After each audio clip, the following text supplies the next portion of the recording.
Good evening, welcome to Central News for Friday the 22nd of November. I'm Hilary Entwistle. In today's news, preventing crime and reducing the risk of harm among Māori in the Bay of Plenty is at the heart of a campaign being launched by Crime Stoppers. The campaign has been initiated and driven by Eastern Bay of Plenty iwi amid growing concerns for their communities and the desire to reduce the numbers of Māori victims. It is also supported by police who have played an active role in its development. Senior Sergeant Anaru Pewhairangi says the aim of the campaign is to focus on the 5 drivers of crime. The aim of this campaign is to reduce Māori victimisation through a focus on the 5 drivers of crime in relation to the Prevention First strategy. The 5 drivers of crime are road policing, family, alcohol, youth and organised crime. A world first is set for summer in the Mount. The world's first ever V8 jet sprint races inside a stadium arena. Hosting next year's event at Bay Park will mean removing the equivalent of 300 truckloads of dirt from inside the stadium and replacing it with 200 cubic metres of fresh water. It will be the first time the championship is held from inside a stadium. The unique sport, boasting Kiwi origin since 1981, sees jet boats with crews of 2 race individually against the clock through a twisting series of channels in less than a metre of water, providing fast-paced action for spectators. Jet Sprint Bay of Plenty's spokesperson Matt Minnell says the event is 2 years in the making, with the New Zealand Jet Sprint Association teaming up with Jet Sprint Bay of Plenty and Bay Leisure and Events Limited to bring the world first spectacular to Kiwi audiences. They're going to be absolutely spectacular. We're going to have to limit the entries to 50 boats, so it's going to be the biggest event ever run in New Zealand. We're looking at lots of entries out of Australia. We're going to have the current world champion, the current New Zealand champion, the current Australian champion are all going to be competing in their 2,000 horsepower boats. We're running a day and a night meeting, one of only 2 night meetings run in the whole year, so it's going to be spectacular under lights. They're going to light up their boats. There's going to be methanol flames. We've also got other family events to run throughout the day. So tickets are available on Event Finder. Go online and grab them early because I'm sure it's going to be a sold out event. Comet ISON is presently approaching the Sun and being closely monitored by astronomers around the world.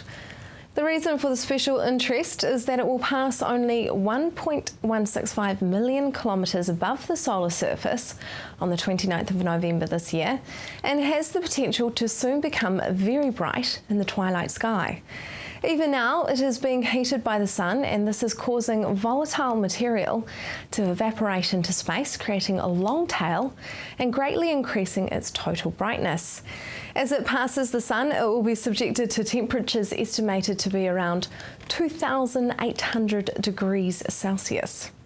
Now for our region's weather for the weekend. Hamilton, your Saturday will be cloudy with the occasional shower. Your expected high is 24 and an overnight low of 13. Tauranga Saturday will be mostly cloudy with rain at times and an easterly breeze. Your expected high is 23 and an overnight low of 16. Sunday for you, Hamilton, occasional showers, but you may have some heavy afternoon showers and light winds.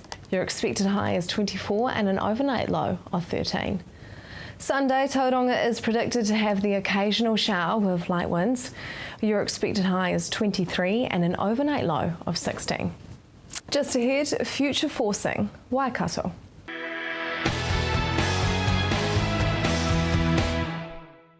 Welcome to Central News on TV Central. Waikato youth unemployment is being targeted by the new Future Force Action Network initiative, which hopes to provide young people the tools and contacts to successfully enter the workplace. Mary Jensen is one of the main organisers from the network and spoke to Harriet to talk about the launch. And why do you think that young people struggle so much to find employment currently? There are a number of reasons. The main one is that we sort of went into a recession, as you know, and at that point people with experience, there were more around, and as such they possibly have gained precedence over young people in terms of getting work. simply because they have a track record and they can be checked up on as far as referees are concerned and so on. So experience stands for quite a lot in this world. Alongside that is proven reliability about turning up to work and work ethic. Some employers have been burnt in the past by taking on young people, and unfortunately they need a lot of encouragement to step back into that arena again. The reasons we have, we did a survey of 280 employers at the end of last year, and the main reasons were about work ethic, attitude, punctuality, being untidy, there's drugs and alcohol as an issue, these sorts of factors that seem to have impacted negatively on young people. We're saying give young people a chance, they want to work. We might need a little bit more time to help them get work ready and use mentors and so on in the workplace to show what works and what doesn't.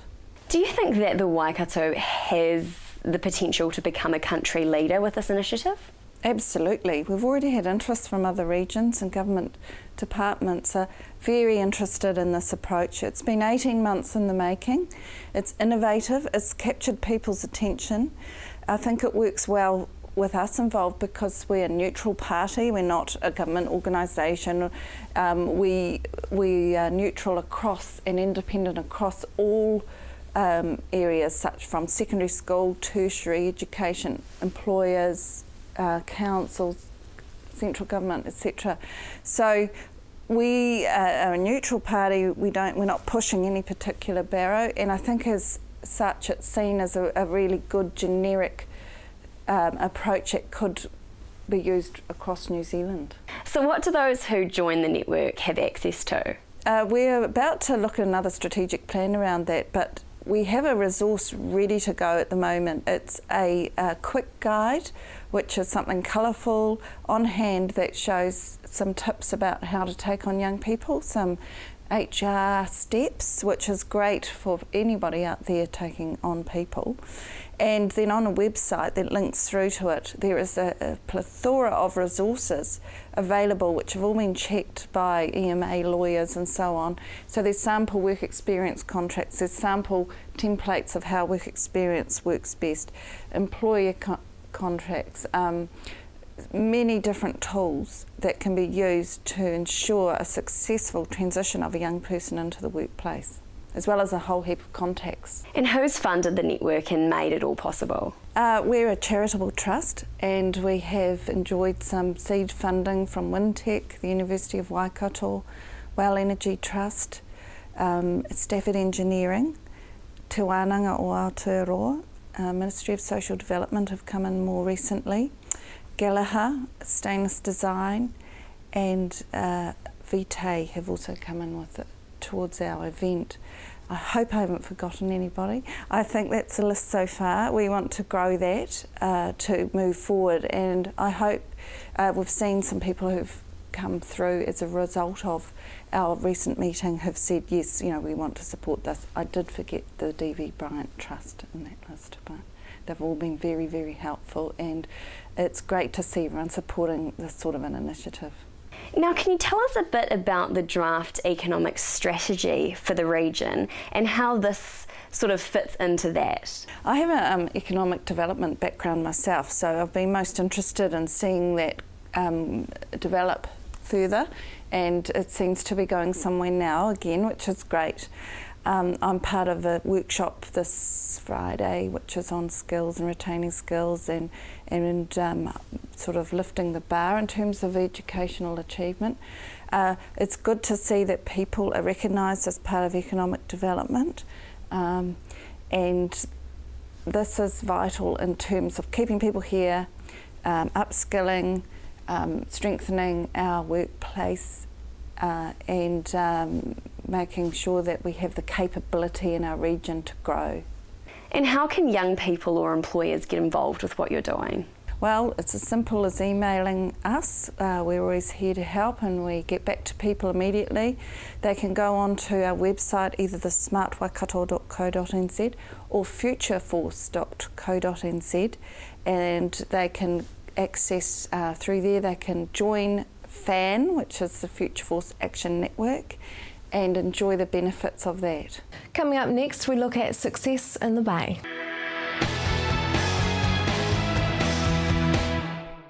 Welcome back.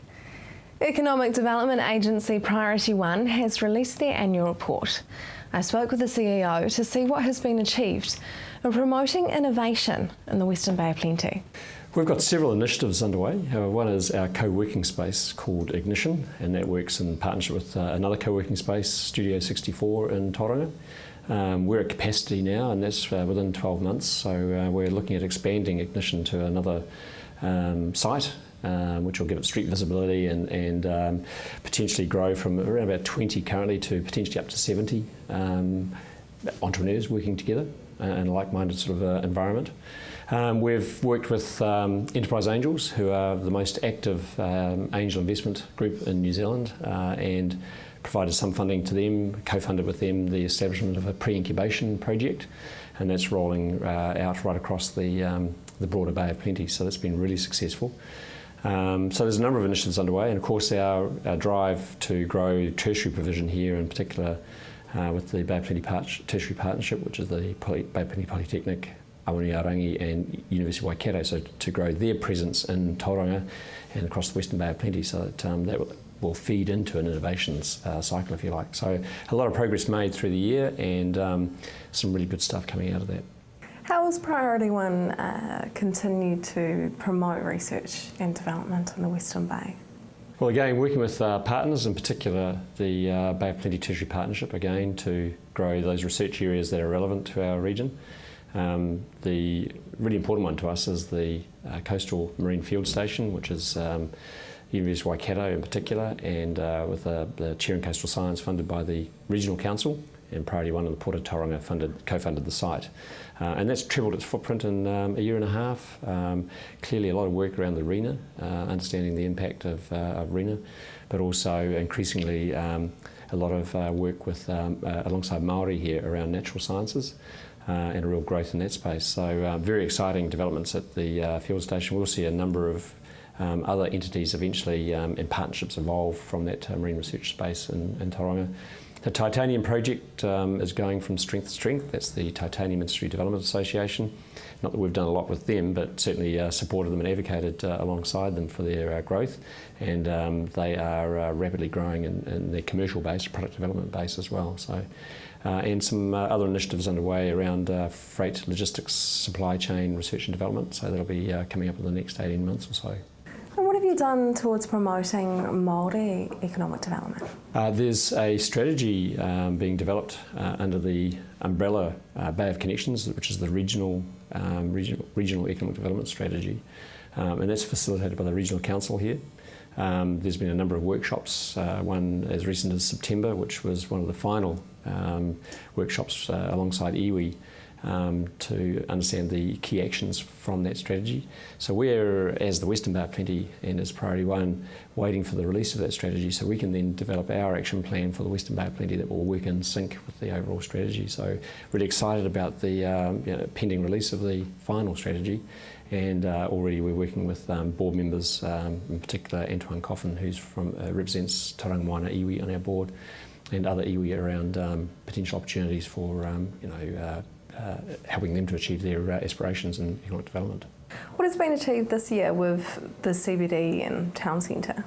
Okay, for Tauranga City Centre, it's been fair to say a fairly tough year. We've seen two large buildings opened on the fringe of the city centre, which has kind of taken a lot of people out of the immediate CBD, if you like.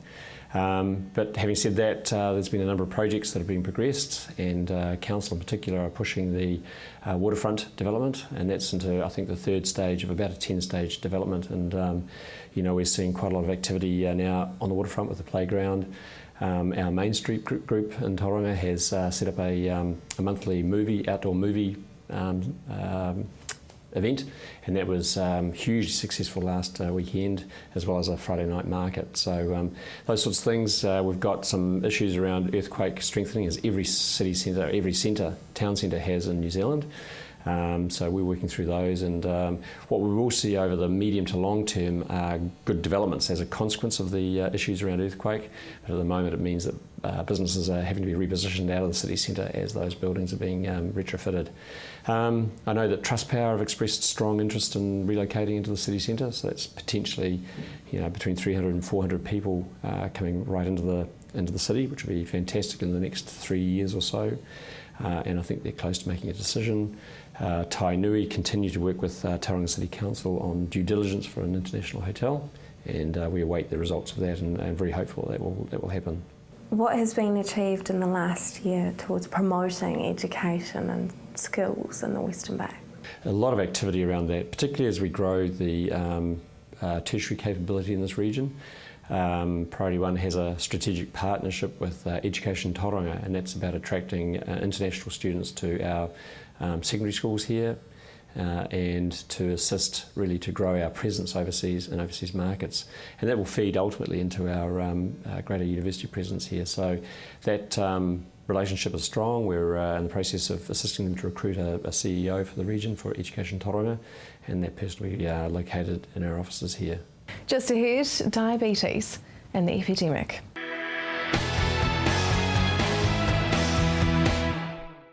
If you have just joined us, welcome to Central News. The Bay of Plenty has one of the highest type 2 diabetes rates in New Zealand. November is Diabetes Awareness Month, and some say type 2 diabetes could be reaching epidemic stage. So awareness is more important than ever.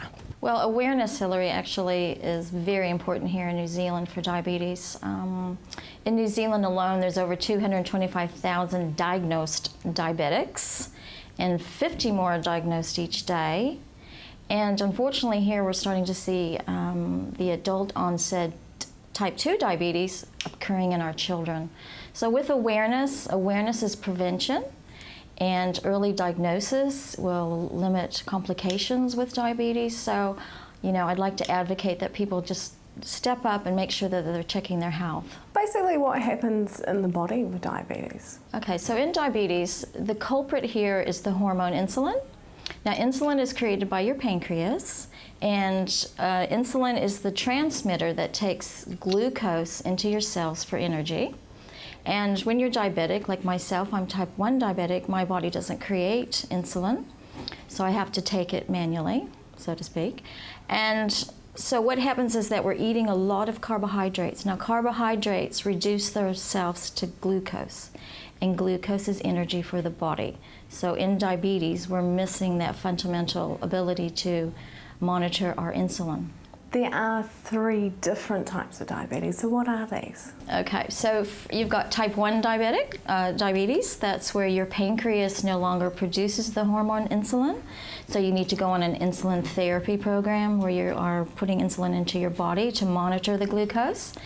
Type 2 diabetes is where your body is creating insulin, but it doesn't have the ability to get it out into your bloodstream to carry the glucose into the cells, and that can be treated by oral medications.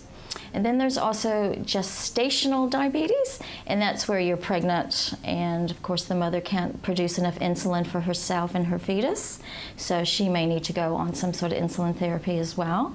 And that is a temporary diabetes, and it normally goes away after pregnancy, but however, I'm sure their doctor would monitor them over the time, because it is a 50% chance they could become type 2 diabetic. Is diabetes fatal?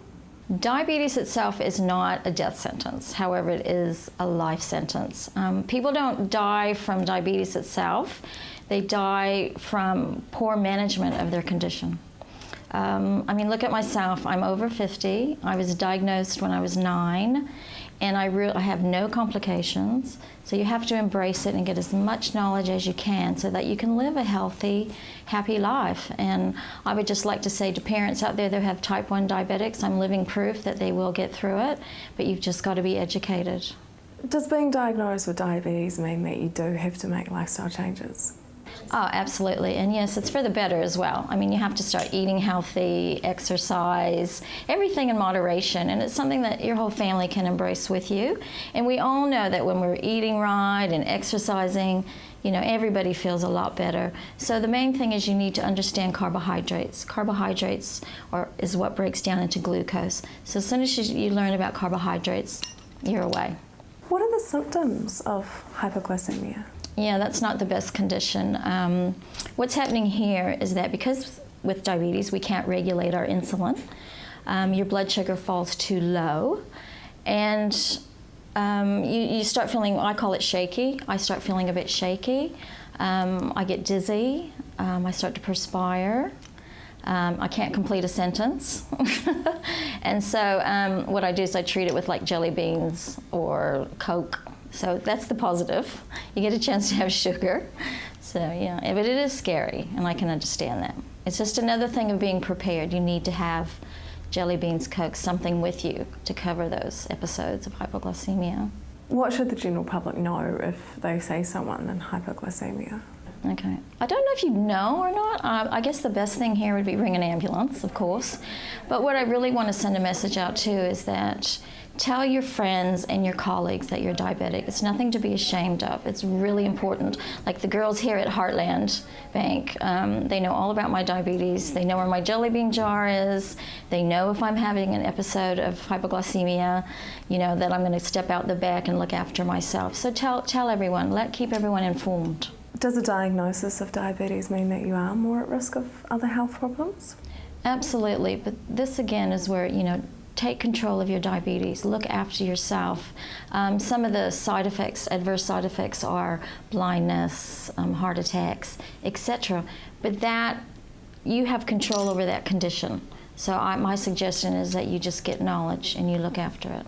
What does sugar do to someone with diabetes? So sugar again breaks down into glucose, the same as carbohydrates. And this is the issue. You're getting too much glucose in your bloodstream, and diabetics don't have the mechanism to monitor the insulin. So sugar is really, it's a no-no, but you know, it's moderation.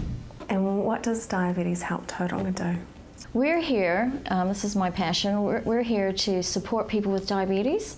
We do activities, we've got a youth division, and we're out there with the teenagers and the young people and doing activities. I think the main thing is I don't want people to feel alone with their diabetes.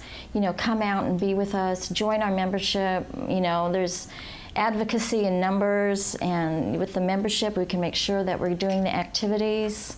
It's just, we're on we've got a webpage. So it's www.diabeteshelp.org.nz, and please go there and donate if you know anyone that's got diabetes. That is Central News for today and this week. If you have news, an event or something you think we should know about, you can email us at news@tvcentral.co.nz or like us on Facebook. I'm Hilary Entwistle, and I will be back next week with more stories from the Waikato and the Bay. In the meantime, have a good night, and I hope you enjoy the weekend.